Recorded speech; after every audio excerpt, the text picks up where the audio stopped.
Hello, my name is Osha. I like talking about American presidents, and today I'm going to be discussing our sixth president, John Quincy Adams, son of our second president, John Adams. And I'm going to talk about his education, and I'm going to be comparing him with a British man, John Stuart Mills, who was actually known as a genius, a philosopher, and an economist. Now, there's a reason why I'm going to be comparing both of them because they had an unusual education, right? John Stuart Mill, who became a noted philosopher on utilitarianism, and I talk about that. I'll talk about utilitarianism later on. He never had formal schooling. He never attended the four walls of a classroom. His father, James Mill, who was a historian himself, decided that he was going to give him an exceptional and unusual form of education. So his father started to train him since the time he was a child, and he gave him his education. And he was reading Greek, Latin, started studying that from the time he was 3 years old. So his father basically, chaperoned him and directed his education, and he never attended the four walls of a school. And his father did it with the intention of making him a genius, making his son a genius. And his father was an acolyte and the secretary of a guy called Jeremy Bentham. Jeremy Bentham is also known as the father of utilitarianism. I'll discuss what utilitarianism is. I want to try and keep these videos short. So the reason why I'm talking about his education is because, and comparing him with John Quincy Adams. Well, if you notice, these are men with triple names, right? The triple named men, John Quincy Adams and John Stuart Mills. So the reason I'm comparing him with our sixth president, John Quincy Adams, is because he also had an unusual education. His geometrics, they pegged John Quincy Adams as our president with the highest IQ. He's normally pegged at 175. Yes, IQ wasn't invented back then, but the historians and scholars and psychologists who study the lives of historical figures, and they can guesstimate, right, on what their IQ scores would have been in contemporary times had they taken, an IQ test based on their achievements.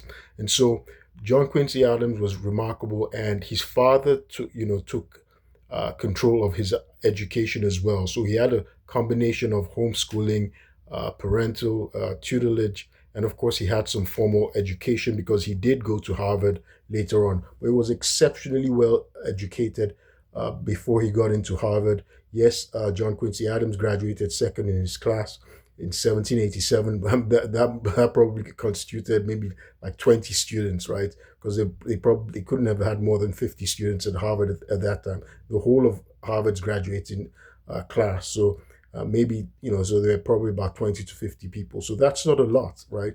But he graduated second, and so but before that he'd had a lot of education because his father had him start studying the classics, Plutarch, Plato, Cicero, Thucydides, Quintilian when he was a young man as well, from 10 to the time he was a teenager. And importantly, he was actually he became the secretary to the U.S. envoy to Russia. That's Francis Dana. So he had diplomatic training at an unusually young age. So he was fluent in many different languages. I've talked about how he was the only U.S. president who spoke and wrote fluent Russian. And he spoke many different languages as well: Latin, Greek, French, um, Dutch. He was very fluent in a variety of languages. And his father had started training him since the time he was a young man as well. And of course, his father took him on his trips abroad to Europe because his father was the one he was the U.S. representative trying to raise money and during the U.S. Revolutionary War. And of course, his father went to Holland. He took John Quincy Adams with him to Holland, he took him to France, he took him to England. So John Quincy Adams went to school in Leiden University, went to the elite schools in Holland. So his father focused a lot on his education, apart from him training him personally, right? John Adams himself, his father, he was not a wealthy man, but he graduated from Harvard University. The reason I'm focusing on this education is because I did an earlier video and I got interested in, he's a Yale professor, his name's Daniel Markovits. And so he wrote a book titled The Meritocracy Trap. And, he was basically saying that the wealthy are gaming the system, right, against, the less privileged. And he's saying that the wealthy, they're investing a tremendous amount of their wealth on the education of their children so they can get into elite schools.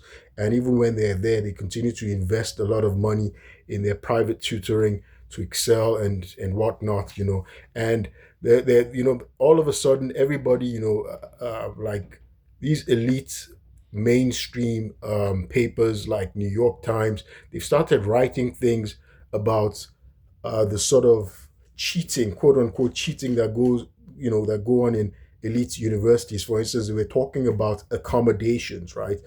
About how I read something recently about how almost 40% of Stanford University students receive accommodation for disabilities, some kind of, a disability. And they were doing a comparison that community colleges and public universities, virtually nobody, a very trace amount, that's, minuscule amount use accommodations.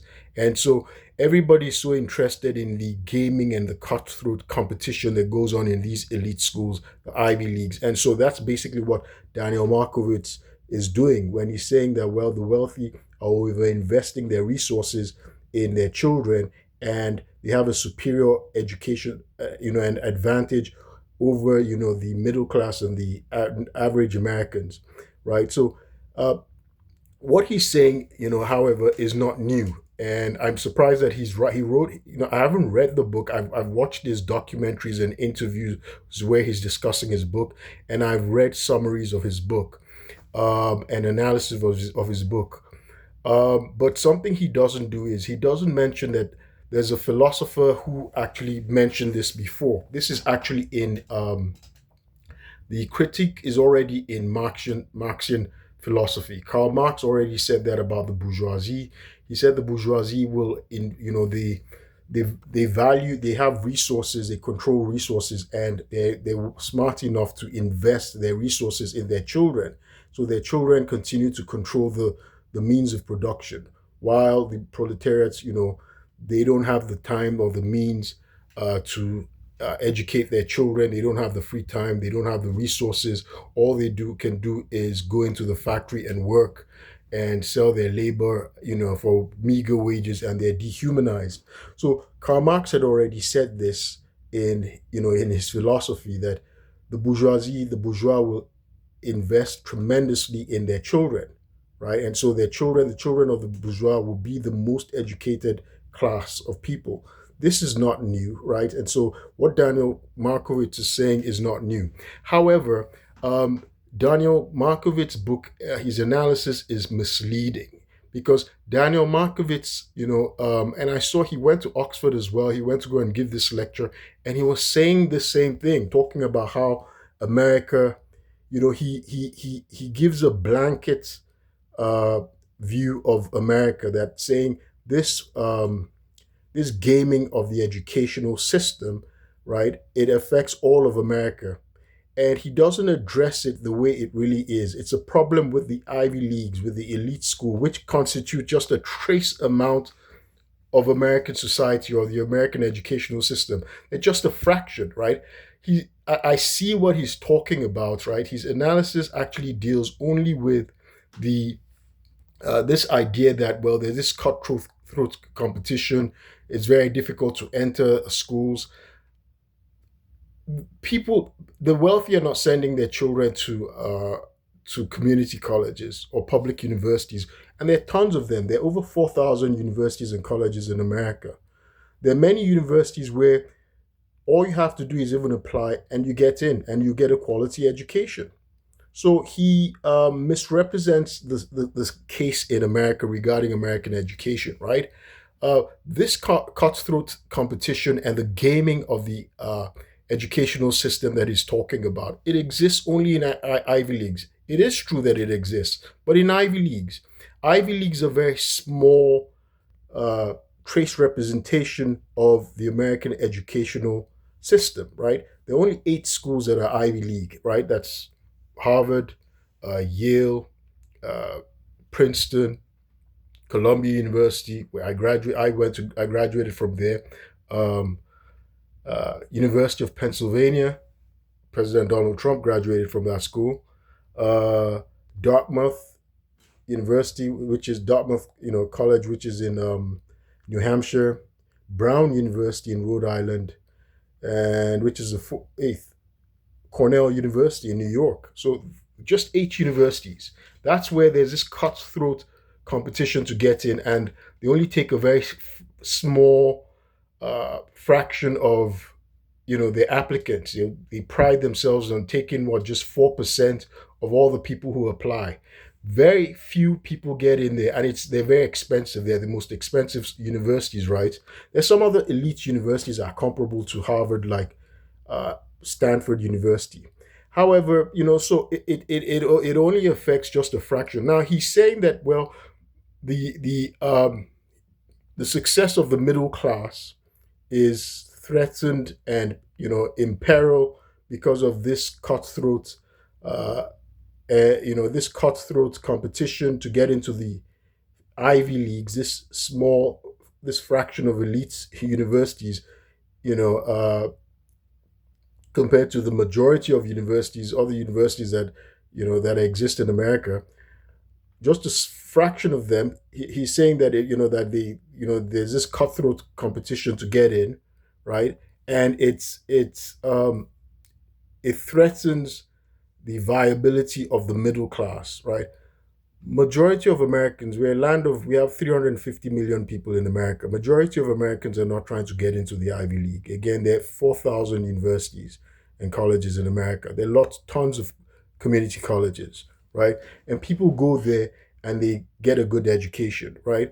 And he misrepresents the fact that, well, if you do not go to an Ivy League university, then you can't be successful. In fact, what he's saying is he mentioned about how, well, when people go to Ivy Leagues, where they go and make a lot of money, right? This Buku box, right, is on Wall Street, right? And they make money through arbitrage, as he talks about that.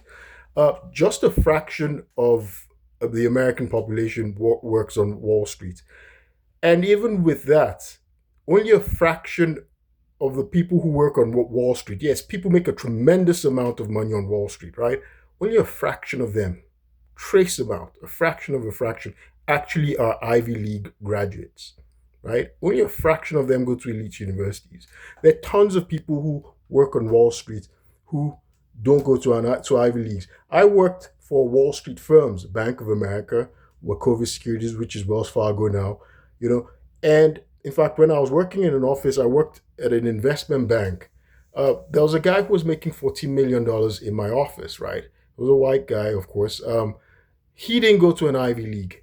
He didn't even go to business school. He didn't have a graduate education. So there are tons of people who make money, right, on Wall Street who didn't go to Ivy Leagues. Now, there's a fraction of them. There's a portion of people who, yes, Wall Street, there's a segment of, the Wall Street discipline that values and courts the Ivy League, and that's investment banks, M&As, and just a few companies, Goldman Sachs, J.P. Morgan, just a few companies. There are tons of other banks in America, and those companies, even in those banks, there's still people who get in without going to an Ivy League. I have friends who became a vice president at Goldman Sachs. He never went to an Ivy League. He didn't even go into an elite school or top university. So there are people who will make it in. Now, I think, by the way, Daniel Markovits is a professor of law at Yale University. He's a professor of law. I think his concerns, right? He's addressing the concerns of people who are interested in going to Ivy Leagues about how very difficult. Yes, there's that pressure of getting into an Ivy League, right? And he's addressing people like him who get disillusioned, right?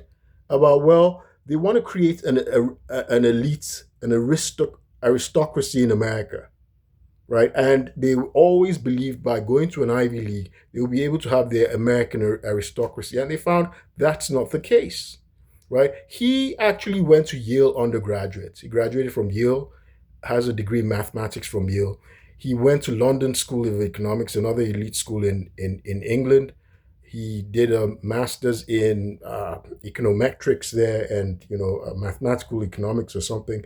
And then after that, he went to Oxford University, the elite university there, and did another bachelor's. So somebody who already had a bachelor's degree. So he's pursuing something.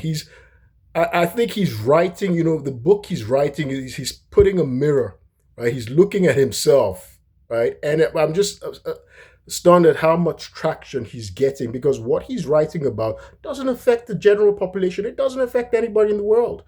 He had a bachelor's degree from an elite school, right? Yale already. But he goes back to get another bachelor's degree from Oxford University and gets a PhD. Then after that, he goes back to Yale University and gets a law degree, right? And so he spent this is about education that's over $1 million. It's equivalent to $1 million in value. It's very expensive, right? you know, that's tremendous investment for a business that you can get successful in, right? So something he doesn't state is that many people who have alternatives, who don't have to go to Ivy Leagues, and they get into the middle class and they thrive, right? There are many industries where I mentioned even Wall Street. Majority of the people who work on Wall Street don't have Ivy League educations. I got into a Wall Street firm. I got into investment bank, sales and trading, financial advisory, stockbroking without an Ivy League degree. I came from Nigeria. I didn't know anybody. And I got in. I got licensed with my Series 7. I got into a position that would earn $500,000 had I stayed within 2 to 3 years. I was told that, right? But I wasn't driven by money. That was not my goal in coming to America. Besides, my late father was a bank chairman, bank CEO, was an investment banker. My family, in Nigeria. So if I wanted to pursue money, I would not come and do it in America. I'd do it in Nigeria, right, where I have access and their resources, right? Nigeria is an oil producing nation, and I have access to people. So that was never my goal in coming to America. Pursuing money was never my goal. So my point is, not to over personalize this, but my point is, I'm an example of somebody who got into investment banking, got into these elite, whatever. I didn't go to Goldman Sachs, but I know people who didn't have um, Ivy League credentials, Ivy League degrees, who got into Goldman Sachs and even became vice presidents. And they left. They went fired. They did very well. They were making loads of money, right? I have friends who did that. And there are many people who did that. Mr. Markovits, book focuses on the ideals of a very select group of people, right? And and they seem disillusioned. Yes, there's a problem. So that I was talking about Wall Street being one industry where Ivy Leagues do not having Ivy League credentials do not bar you from success. There are many other jobs as well, industries. There's construction.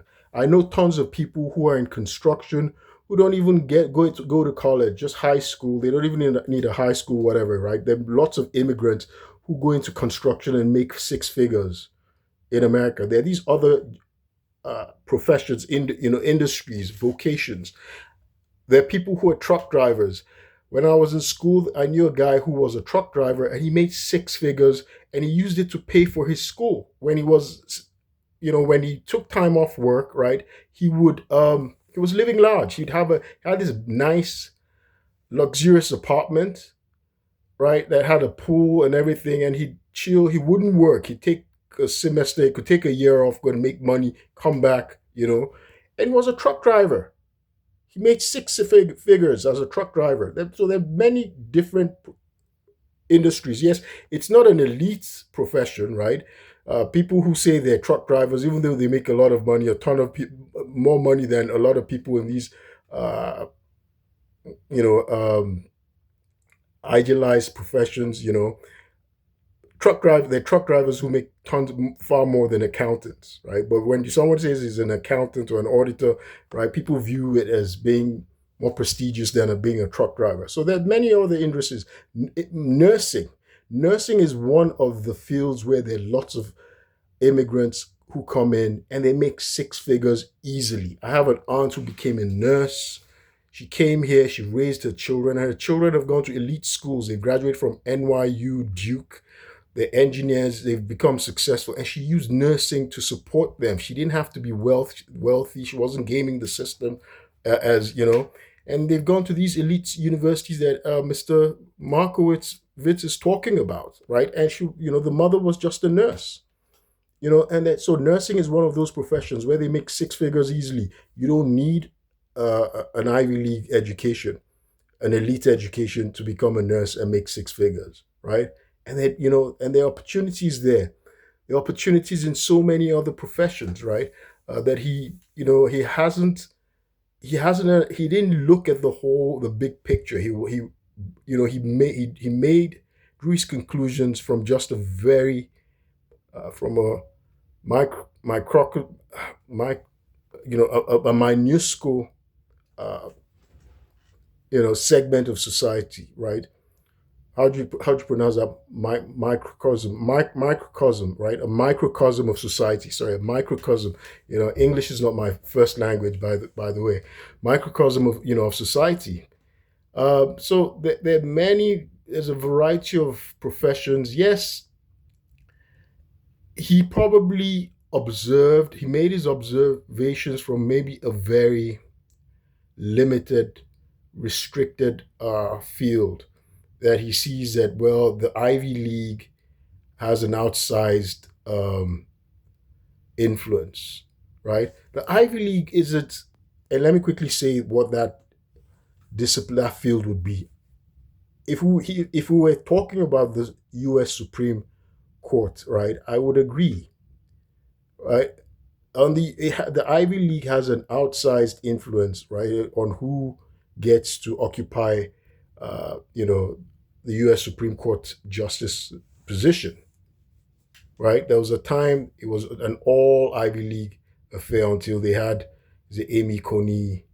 Justice Amy Coney Barrett, right? In fact, I wrote an article on this on the Ivy League, on the U.S. Supreme Court. That's where the Ivy League counts. It doesn't have any influence anywhere else, right? Not even in Fortune 500 companies. Fortune 500 companies, right? They are the company. They are that's the industry where they make the most money. CEOs make 20 million, $50 million a year. There was a time a guy called Michael Eisner, the CEO of Walt Disney or something. When I remember I was in a business school then. I was an accounting major then in Troy University in Alabama, and I remember seeing his salary for a year or something. The total package was gonna approach, was it $960 million? And there are people making today. They talk about Elon Musk's package approaching $1 trillion and things like that. It doesn't matter. It's not. Are there a few Ivy League people who do it? Yes, Elon Musk himself went to an Ivy League undergrad, but it's not. That's not the reason why he's a trillionaire and whatever. And besides, not everybody has this eager desire, this greed, this avarice to have this huge pay package.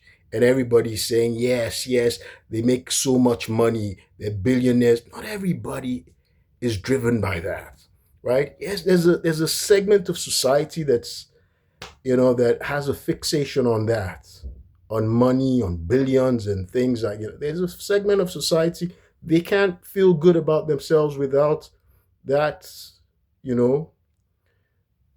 that inflated, those inflated sums, right? And are bizarre. Elon Musk becoming a trillionaire. What is it for a trillion that he's going to buy? How is it? Yes, they may have an outsized influence in power or perception of power, but he doesn't get 2 votes in America because he has $1 trillion, right? So in Fortune 500s, as I was saying, majority of Fortune 500 people did not go to Ivy Leagues. Majority of the Fortune 500 CEOs, right? They didn't go to Ivy Leagues, by far a majority. So I think the influence of the Ivy Leagues is misrepresented, right? Or the Ivy Leagues and the elite schools, including the MITs, the Stanfords, it's misrepresented. I think it only matters in the minds of those people who seek the elitism of those schools, right? To say, well, they went to these schools or whatever, right? Um, Today, they're alternatives, right? And that was the reason why I wanted to talk about John Stuart Mill, who became a genius without even going to any school. And he wasn't the child of a wealthy man. His grandfather was a shoemaker. He didn't come from British aristocracy, right? I think his father was actually Scottish or something. So he wasn't a wealthy person, and he had an exceptional education, homeschooled at home. He was homeschooled throughout his life. He became a genius, and there are downsides to that. I'll do a subsequent video because this is running. I don't want this to go into the 40 minutes thing as well.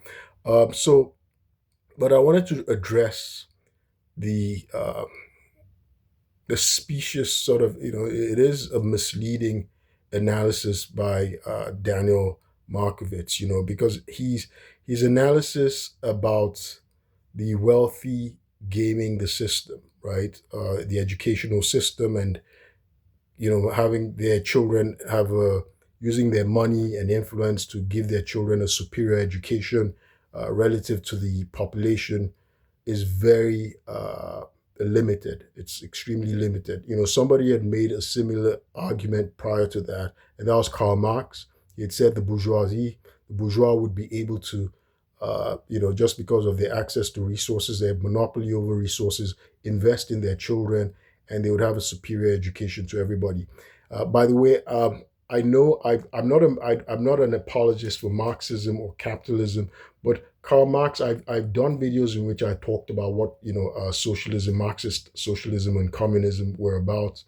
And his notion was, he propounded that Marxism, socialism was the dialectics of historical materialism and the evolution of the economy from the primitive communal stage to what he said would become socialist with the dictatorship of the proletariat, and then eventually the communist stage was, he had said that it was scientific, it was inevitable, it was something that was just going to happen, right?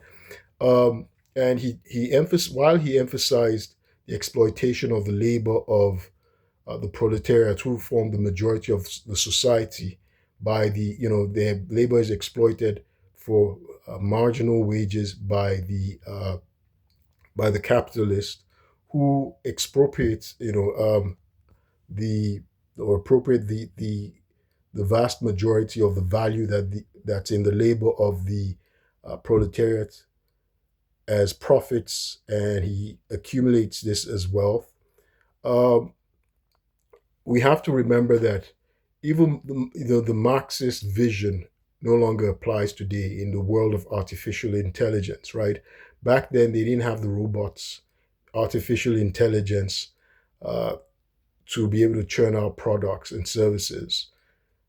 Marx, he envisioned a world where it was the laborer, the working class, who had, the output from their labor, and they receive meager wages. Today we have robots and artificial intelligence that can actually replace the working class.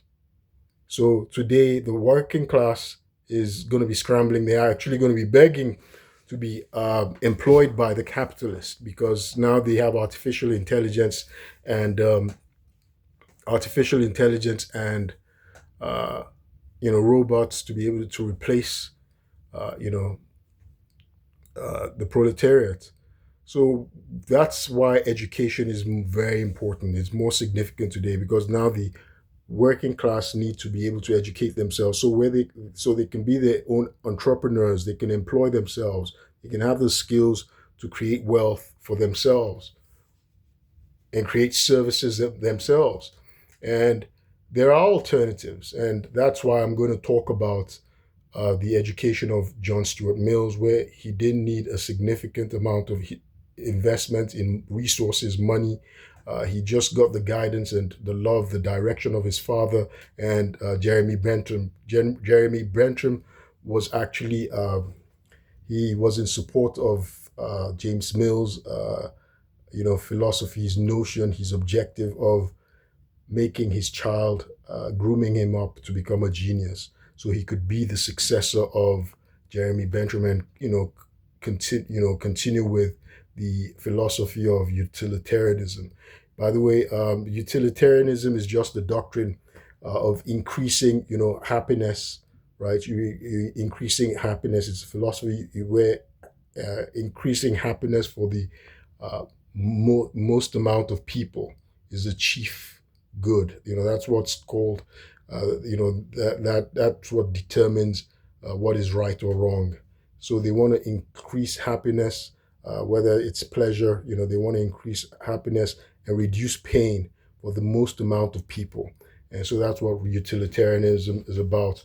It's a sort of consequentialist philosophy in which the results are very significant, and in this goal of increasing um, happiness for the most amount of people, the individual is not prioritized. Right? Everybody has an equal value. Every individual, right, is equal. They're equivalent, and so you want to increase. So you're not increasing the happiness of a select group of people. So it's not like, well, you want white people to be happier than or have more benefits than black people or other races or anything. So in utilitarianism, everybody is the same. Now, utilitarianism, it repudiates the notion of natural laws, in natural laws, or the notion of God and things like that. I'll get into that when I do a subsequent video and I discuss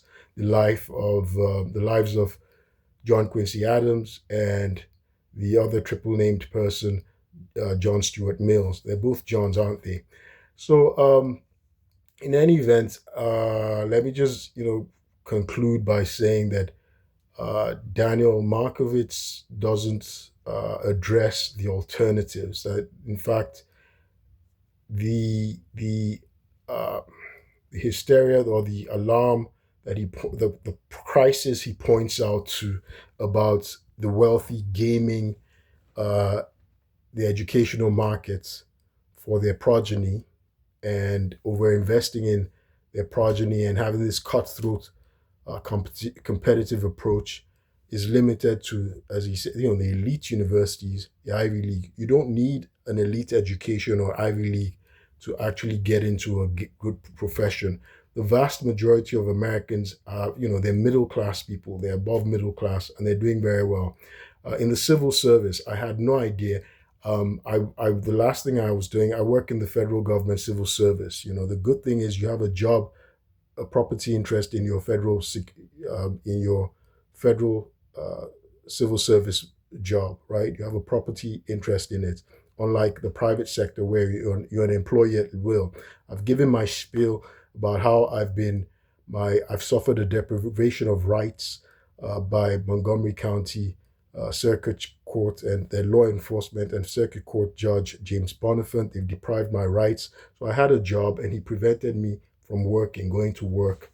I was working in the Department of Defense, and based on falsified charges against me, I was prevented from going to my job. Now, in the civil service, you'd find that majority of the people in the civil service in America don't have Ivy Leagues. In fact, you're an outlier if you have an Ivy League education in the U.S. civil service, and they make a good living. They are considered, they're part of the mass affluent in the federal civil service. they make six figures easily. Lots of people make six figures in the federal civil service, right? And majority of them do, by far the majority, do not have Ivy League education or any form of elite education. There are many people who actually went to what is pejoratively called diploma mills. They have online degrees, right? They got their certificates online and they make a very good living, right? They are six figure earners. So so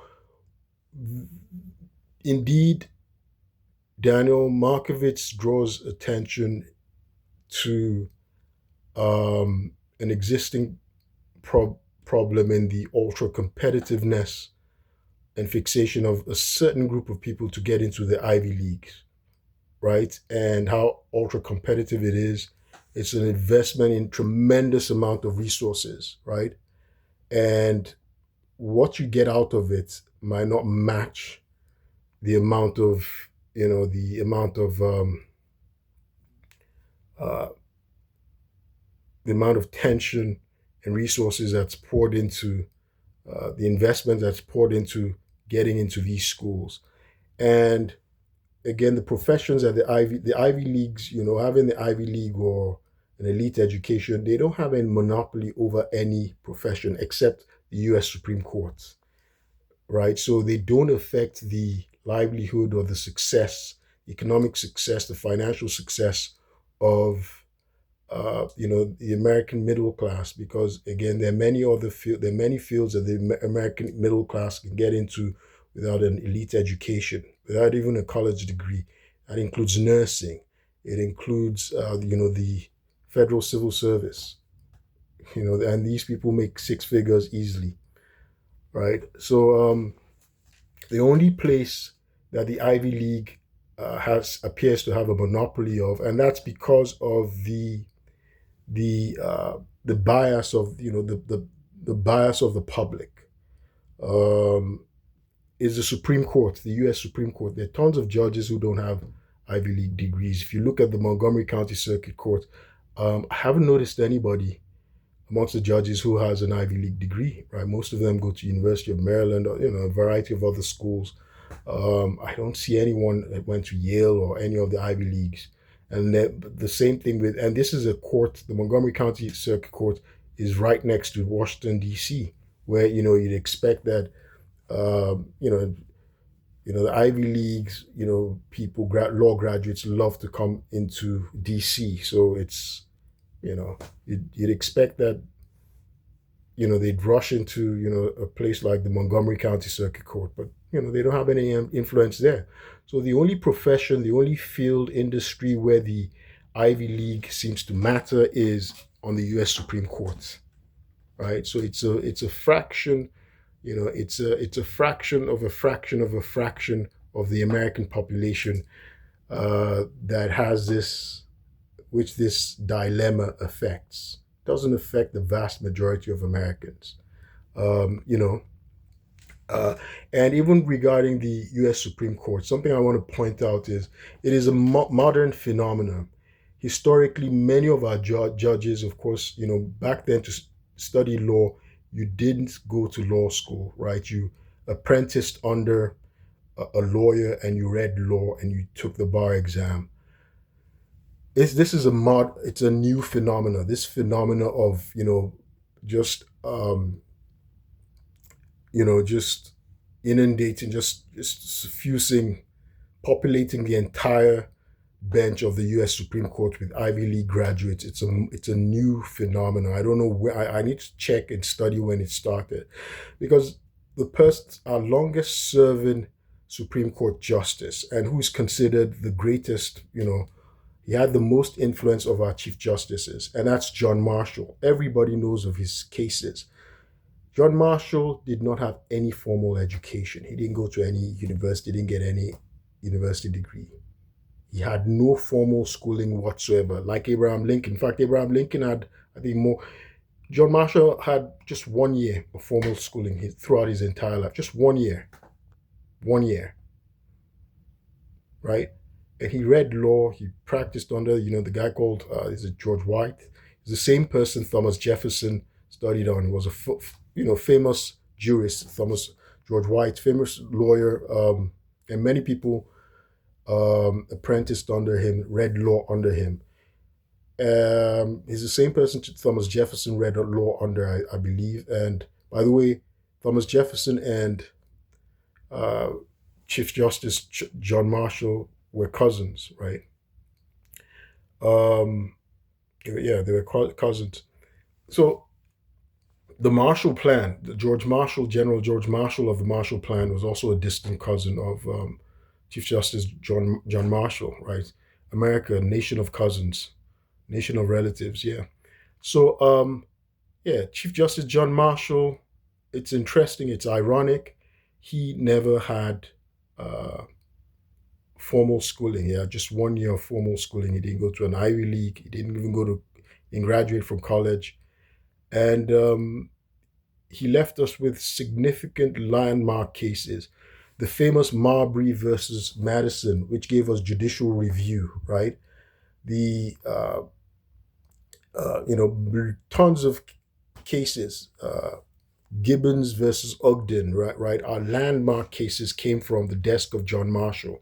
That man didn't, he not only did not go to an Ivy League, he didn't even have formal schooling. He had just 1 year of formal schooling.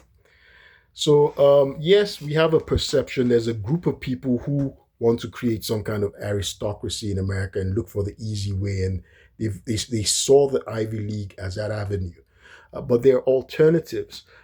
Again, I talked about how even in Fortune 500 companies, Ivy Leagues, you know, they don't they don't dominate the Fortune 500 companies. Majority of the CEOs didn't even go to Ivy Leagues. You know, consider then there's the tech industry, right? In fact, to be in the tech industry, software engineering, you don't need a college education, and those people make far more money than many investment bankers, right?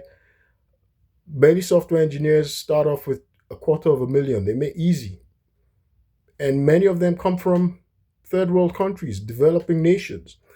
In fact, when you consider some of these Fortune 500 companies and tech companies that make the most money, think about the CEO of Microsoft. Yes, what's his name? Is it Nadella, Satya Nadella? He's from India. He came from India as an adult, as a student. He was born in India. He had his first degree in India, right? And he didn't graduate from an Ivy League. And he's CEO and chairman of Microsoft, right? The same thing with the CEO and chairman of Google and Alphabet. He's also from India. What's his name? Is it Pichai? Yeah, Sundar Pichai. Sundar Pichai, I think that's his name. He's CEO of Google, and I hope I didn't butcher his name. CEO of Google and Alphabet, right? He was born in India. He got his first degree from India. He never went to an Ivy League. He did end up going to an elite, whatever, But I think the problem that Daniel Markovits identifies again deals with just a trace amount of people in the American society, a fraction of a fraction of a fraction of the top elite 1%, who are scrambling to have elite social status. And that's the way it happens. It's a free society. You can't stop people from wanting to seek status, using their money to seek status. And this notion of persecuting parents who invest their resources in their children, I mean, that's counterfactual. It doesn't, it's counterintuitive. It's counterproductive as well. It doesn't really make sense. We should encourage parents to invest in their children and take care of their progeny, right? You're responsible for them. And society can't tell people not to take care of their children and give them the best advantages in life that they can possibly have. That's what, people do. By the way, there are many immigrant parents, like I said, who come here with nothing. They come here to America with nothing, and they are able to even support their children, and their children are still able to get into these elite universities that Daniel Markovits, you know, highlights, he states the wealthy have overinvested in their children and sort of barred the rest of American society and the population from being able to enter. There are lots of immigrant families who come here. They do odd jobs, they work menial jobs, and they're able to finance and support their children to get into Ivy Leagues. It's very common amongst African families, Nigerian families, Indian families, Asian families. I had when I was living, my I was living in somewhere in Maryland. There was a dry cleaner. My dry cleaner, they were Korean. Their child got into an Ivy League, right? They had they had another one had a child. They had a child who was an accountant. So they were doing very well. They get into these elite professions, elite schools. The same thing. There are tons of people who come here. They don't even have anything, and they're able to get into these elite programs. They don't have parents who are over investing in them. I came here on my own, and I ended up going into an Ivy League and graduating from one. Well, let me not use myself, but there are other people. There are other people. My I was married to someone who went to an Ivy League, went to Harvard, graduated from Harvard, and her parents didn't overinvest these resources in her. So there are lots of ways, to get into these elite universities as well. So they're still accepting people whose parents have not overinvested resources in them. So Daniel Markovits has spent his entire life within these Ivy Leagues, this restricted environment. So I guess his worldview is restricted by his experience, right? He went to Yale for undergrad, went to Oxford, went to London School of Economics, returned to Yale, and then he's teaching at Yale. So he's limited his experiences. And so and that's probably what he should be talking about. He should probably, people should probably address the insularity of some of these universities, right? They're so insular, they only have a very limited view of the world. By the way, they're not the ones who are driving they're not even driving the biggest amounts of revolutionary technologies that are improving society globally. They're not necessarily doing that, right? You see software engineering, the explosion came from a developing nation, what used to be called the third world. That's India, right? We see all these achievements and advancements in technology. They're coming from Asia, right? So there's a lot of development that's going on, and there's the insularity of Ivy Leagues that the people there have not addressed. The rest of the world is moving on and advancing without paying attention to them. There are other professions I didn't talk about. For instance, athletes. Michael Jordan is no doubt an elite, right? He's a billionaire.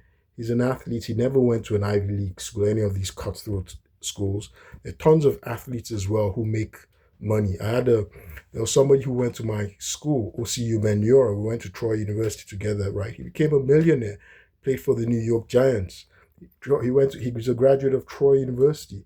It's not a top tier, university. It's a good university. It's a quality university. So there are tons of other people who do make it. We haven't talked about the musicians, the artists, the rappers. There are many other fields, and that's what America is about. There's a small segment of society that likes to fixate on this Ivy League, this status thing. Yes, it's a free society, free world, free market system. You can't stop people from desiring what they like. For instance, if I like chocolate ice cream, who's to tell me that I shouldn't like chocolate ice cream, right? Regardless of you know who's to tell me not to like what I like, so long as it's not a crime, you know. Anyway, this video's gotten long. Let me stop it, and I'll do a subsequent video, part 2, and provide the alternative, right? I think education is important.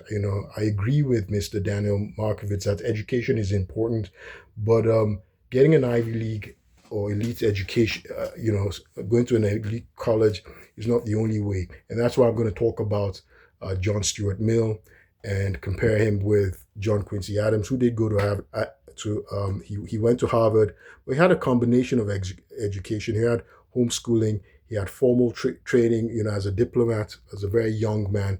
Was a 14, at 14 he was actually he was the secretary to the uh, American envoy to Russia, Francis Dana, and he was his father's secretary as well. I think by the age of 16, and his father was our representative to Europe, different a variety of countries before he became president. That's John Adams. And so I'm going to talk about the alternatives and hope that can encourage people to, go to educate themselves. You don't need to go to college anymore. In the world of the internet, right? And where you can easily access books. There was a time where you needed a library, you needed a university to go to college to be able to get books because books were very expensive. That has changed. You have access to all the books in the world via the internet today, all the reading, right? Many people read. I continue to educate myself through the internet all the time, every day, right? You can access any book over the internet. You can access lots of more access to more educational resources today than at any other time. At least if you live in America, that's one of the things I love about being an American citizen and living in America, right? You have access to all these educational resources. And I want to go back to history where there was someone who got an excellent education that he's a qualified genius in history, right? He was actually called arguably the most prominent genius of his era, right? English genius of his era, and that's John Stuart Mill. And he never went to an elite university. He didn't. He never even went to college or even a grammar school or secondary school or anything like that. He was homeschooled, and there are those opportunities today, especially with artificial intelligence, right? Machine learning tools. People can actually learn more and take, train themselves. Whether it's in software engineering. I talked about people who became, CEOs.